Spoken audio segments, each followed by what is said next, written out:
আসসালামু আলাইকুম রহমতুল্লাহ ওবারাকাতুহু।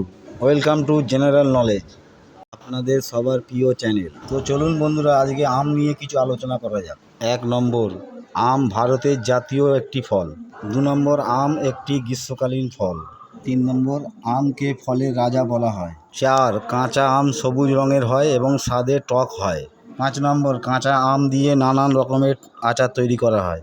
6 নম্বর, গরমে লু থেকে বাঁচার জন্য আম থেকে আম পান্না বা আমের শরবত খুবই জনপ্রিয়। 7 নম্বর, পাকা আম হলুদ রঙের হয় এবং খেতে খুবই মিষ্টি সুস্বাদু হয়। ভিডিওটি ভালো লাগলে লাইক এবং শেয়ার করুন, আর নতুন বন্ধুরা সাবস্ক্রাইব করবেন। ভিডিওটির সাথে থাকার জন্য আপনাদের ধন্যবাদ। আবার পরের ভিডিওয় নতুন একটি টপিক নিয়ে আলোচনা করব। সকলে ভালো থাকবেন, সুস্থ থাকবেন। সেজদায় পরে আল্লাহরে বলবেন, আল্লাহ, এই পৃথিবীতে আমি ছাড়া তোমার গোলামের অভাব নাই, কিন্তু তুমি ছাড়া আমার দ্বিতীয় কোনো